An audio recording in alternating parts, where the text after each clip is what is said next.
The doctor's words hit me like a physical blow. Stage aita lymphoma. I was 24, just starting my medical residency, when I became the patient instead of the doctor. My whole future stretched before me, but suddenly all I could see was uncertainty. I sat in my parents' living room 2 days later, hands clasped tightly in my lap, explaining the treatment plan, the costs, the timeline. My father's expression remained impassive, while my mother kept glancing at the family photos on the wall, mostly of my brother Michael in his law school graduation robes. $120,000? My father's voice was cold. That's ridiculous. Insurance should cover it. My residence insurance has a high deductible, I explained, and some of the treatments are experimental. They show the best chances for my type of case. But we can't do it. He cut me off. Michael's law school tuition is due next week. Harvard isn't cheap. I stared at him, waiting for the punchline. It didn't come. Dad, I said slowly, this is cancer treatment. I'm talking about my life. My mother twisted her wedding ring nervously.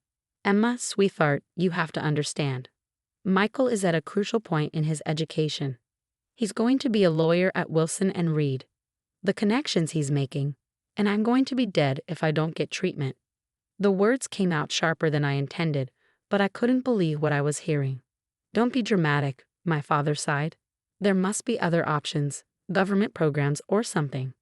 Michael's tuition is an investment in his future, in this family's future. I felt like I was drowning. My treatment is literally an investment in my having a future at all. Your brother's law school is more important right now, my father said with finality. He can't take out more loans, it would affect his credit rating. His whole career could be impacted. The room spun slightly. I gripped the armrest of the couch, trying to steady myself. So my brother's credit rating is worth more than my life.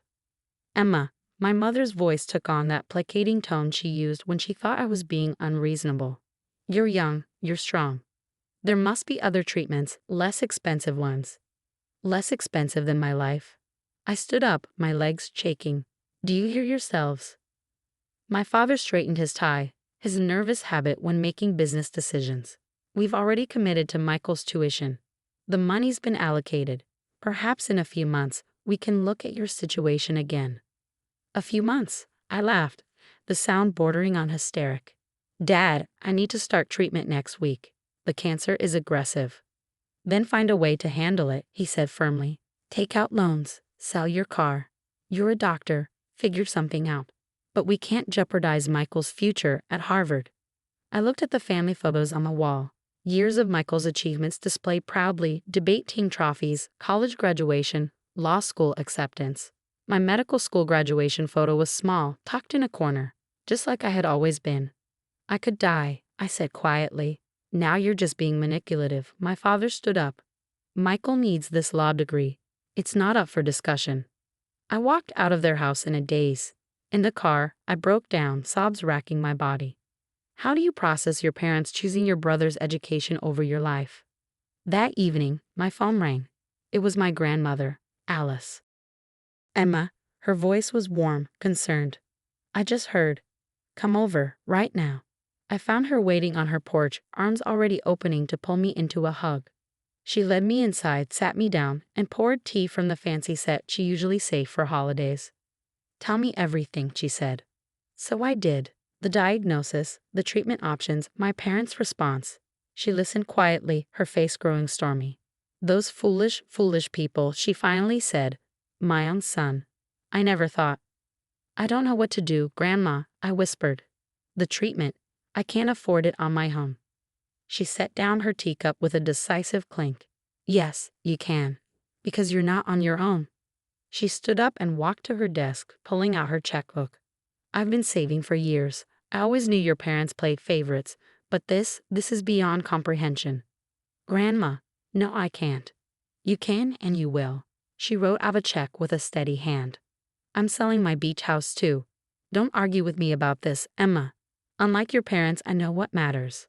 I looked at the check she handed me, enough to cover the entire treatment. I'll pay you back, I promised through tears. Every penny. You'll do no such thing, she said firmly. You'll get better, and then you'll do something extraordinary. That's how you'll repay me. 2 days later, I started treatment at Memorial Sloan Kettering. The next year was a blur of chemotherapy, experimental treatments, and endless tests. Through it all, my grandmother was there. My parents visited twice, brief, awkward appearances where they talked about Michael's law school success and avoided mentioning my illness. Michael never visited at all. But something unexpected happened during those long hours in the hospital. Between treatments, I started talking to the other patients, particularly those in the research wing. I learned about clinical trials, about new treatment approaches, about the gaps in cancer care. And slowly, an idea began to form. Dr. Richardson, my oncologist, became my mentor. She saw something in me, not just a patient, but a fellow doctor with a unique perspective. "You understand both sides now," she told me one day during treatment. "That's rare and valuable." I started taking notes, doing research even on my worst days. When I felt strong enough, I began writing proposals. Dr. Richardson introduced me to colleagues, to researchers, to potential investors. "Your idea," she said, reviewing my plans, combining standard treatment with age-driven personalized care. "It could change everything." My grandmother's eyes lit up when I shared my vision with her. "This," she said, squeezing my hand, "this is how you'll repay me. By helping others." The treatment worked. After a year of fighting, I was declared in remission. But I wasn't the same person who had walked into my parents' living room that day. I had seen too much, learned too much, changed too much. I took my proposals to investors. Many dismissed me. Too young, too ambitious, too risky. But some listened. They saw what Dr. Richardson had seen, someone who understood cancer treatment from both sides of the medical curtain. The first investment came from a venture capital firm specializing in medical technology. Then another, and another. My grandmother's beach house money, which I had insisted on returning once I could, became seed funding for what would become Summit Medical Research Center. 5 years passed. Summit grew from a small research facility into a cutting-edge cancer treatment center. Our AI-driven personalized treatment protocols were revolutionizing cancer care. Medical journals published our results. Other hospitals began adopting our methods. I rarely thought about my parents anymore. They had made their choice clear that day in their living room. Michael had graduated from Harvard Law, joined Wilson and Reed, and bought a mansion in the suburbs. At family gatherings I no longer attended, they bragged about his success, while avoiding mentions of their daughter who had survived cancer without their help. Then came the day I had always known would arrive. My assistant knocked on my office door, her face unusually serious. "Dr. Carter," she said quietly, "your parents are in the lobby. Your father, he's been diagnosed with pancreatic cancer. They're begging to see you." I stood at my office window, looking out over the medical center I had built, the same center that was now their last hope. "Send them up," I said finally. It's time they saw exactly what their daughter accomplished while they were focused on their son's law degree. I watched my parents through the security feed as they sat in the lobby. My father, always so proud and unbending, looked small in the oversized hospital chair. My mother kept smoothing her designer skirt, a nervous habit I remembered from childhood. They didn't recognize the name Summit Medical Research Center or Dr. Emma Carter. I had taken my grandmother's maiden name after my recovery. 5 years had carved lines in their faces I didn't remember. Or maybe they had always been there, and I just hadn't noticed beneath the mask of authority they always wore. "Dr. Richardson is here," my assistant Sarah announced. My former oncologist, now Summit's chief of oncology, had become like a second mother to me. "Send her in," I said, not taking my eyes off the security feed. Dr. Richardson stepped into my office, reviewing my father's file. Stage A pancreatic cancer.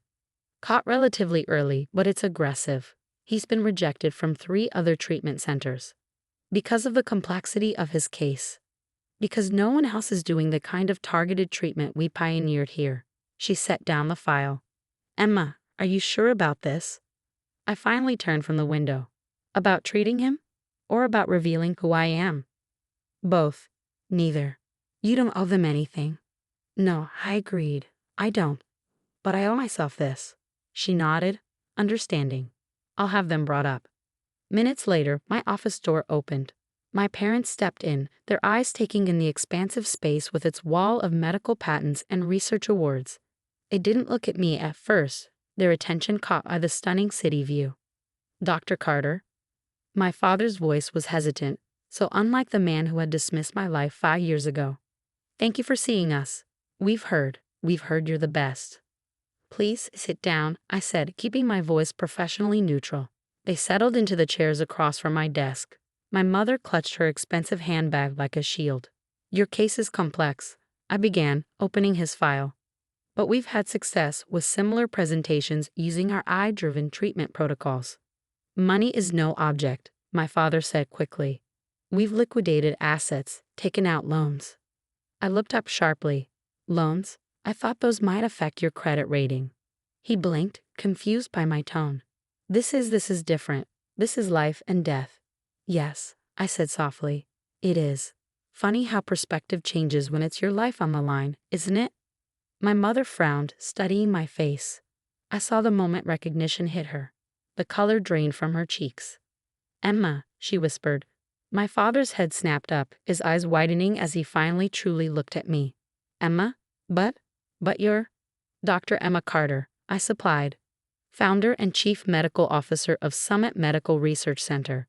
Though you might remember me better as the daughter whose cancer treatment you deemed less important than your son's law school tuition. They sat in stunned silence.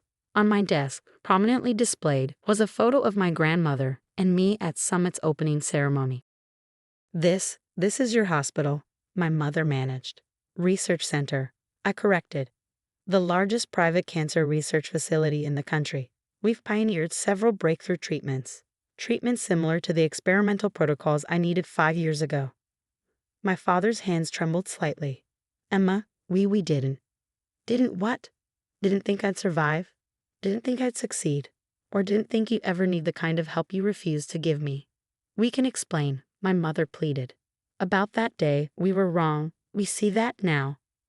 Now? I stood up, walking to the wall of patents. Not when I was fighting for my life in a hospital bed. Not when Grandma had to sell her beach house to pay for my treatment. Only now, when you need something from me. Where is your grandmother? My father asked. We should thank her. She passed away last year. My voice was ice. You'd know that if you'd attended the funeral. I sent invitations. You were both too busy with Michael's law firm partnership celebration. More silence. On my desk, my phone buzzed with a text from Dr. Richardson, treatment board ready when you are. I turned back to them. Here's what's going to happen. Our treatment board is meeting to review your case. They'll develop a personalized protocol using our AI system. The same system I developed while recovering from my own cancer. If they accept you as a patient, you'll receive the best care available anywhere in the world. Thank you, my mother breathed. Emma, thank you. Don't thank me. I cut her off. This isn't about you. Every patient who comes through those doors gets the same consideration, even those who chose law school tuition over their daughter's life. My father flinched. The cost, whatever it is. Summit operates on a sliding scale, I said, based on ability to pay. Of course, experimental treatments aren't usually covered by insurance. You'll need to liquidate assets, take out loans. I let the words hang there. But don't worry. Your credit rating should recover eventually. They sat there, shell-shocked as the full weight of the situation settled over them. Their last hope for treatment lay in the hands of the daughter they had abandoned in her own time of need. I'll have my assistant show you to the waiting area, I said, pressing a button on my desk. The board will have their decision in a few hours. Emma, please, my mother stood up. Can't we talk about this? As a family? Family? I picked up my grandmother's photo. Family is the woman who sold her home to save my life. Family is Dr. Richardson, who saw me through treatment and believed in my vision for this center. Family is my team here, who worked tirelessly to give every patient a fighting chance. I set the photo down carefully. You and Dad. You're just patients now. Sarah appeared at the door. This way, Mr. and Mrs. Thompson. My father paused at the doorway. We were wrong, he said quietly. About everything. I see that now. Yes, I agreed. You were. And now you'll receive the same compassion you showed me 5 years ago. I turned to Sarah. Make sure they understand our payment policies.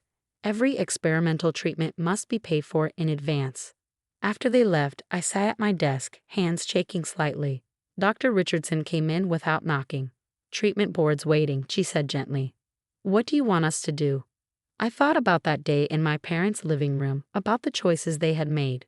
about the girl I had been and the doctor I had become. We'll treat him, I said finally, with everything we have. Not because they're my parents, but because that's who we are. That's who I am. She squeezed my shoulder. Your grandmother would be proud. The next few months were surreal. My father began treatment, responding well to our protocols. My mother haunted the waiting rooms, trying to catch glimpses of me. They sold their house to pay for the experimental treatments, the same house where they had once told me my life was worth less than Michael's education. Michael showed up once in an expensive suit, trying to throw his law firm's weight around. He demanded to see the hospital administrator about preferential treatment for our father. That would be me, I said, stepping out of a conference room. His face went through the same shock of recognition our parents had. Emma, you own this place. Built it. Run it. And yes, Dad's receiving excellent care. No better or worse than any other patient. But you have to help him. He's our father. Really? I raised an eyebrow. Where was that family loyalty when I needed it? He left shortly after, his legal threats dying on his lips as he read the wall of patents, awards, and breakthrough research bearing my name. 6 months into treatment, my father was responding well. The aggressive protocols we'd pioneered were doing their job. During a follow-up consultation, he finally asked the question I'd been waiting for. Why did you help us? After what we did? I looked at his scan results before answering. Because 5 years ago, I learned the difference between being a doctor and being a human. Being a doctor means treating every patient with the same level of care, regardless of who they are. Being a human means learning from the past without letting it poison your future. We don't deserve your help, he said quietly. No, I agreed. You don't. But this isn't about what you deserve. It's about who I chose to become, despite you, not because of you. A year later, my father was declared in remission. My mother tried to hug me after the final consultation. I stepped back. Your treatment is complete, I said professionally. Summit's financial office will arrange a payment plan for the remaining balance. I suggest you don't default. Medical debt can severely impact your credit rating. They got the message. They had received something I never got from them, a chance at life. But that's where it ended. Today, Summit Medical Research Center is recognized worldwide. We've expanded to 3 locations, saved countless lives, and developed treatments that were once thought impossible. My grandmother's photo still sits on my desk, next to the awards and recognition she never got to see. My parents? They downsized to a small condo, struggling with the medical bills. Sometimes they tell people about their brilliant doctor-daughter who runs a world-class cancer center. They conveniently leave out the part where they chose law school tuition over her life. Michael made partner at his firm but lost his mansion in a divorce. He specializes in medical malpractice law, though he carefully avoids any cases involving Summit. As for me, I keep my grandmother's last words close to my heart. Success isn't about proving others wrong. It's about proving yourself right.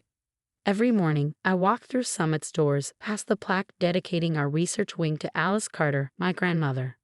I see patients fighting the same battle I fought, families making better choices than mine did, and doctors delivering the kind of care I once needed. And I remember that sometimes the best revenge isn't about getting even. It's about getting better. Better as a doctor, better as a person, and better than those who thought your life was worth less than a law school tuition.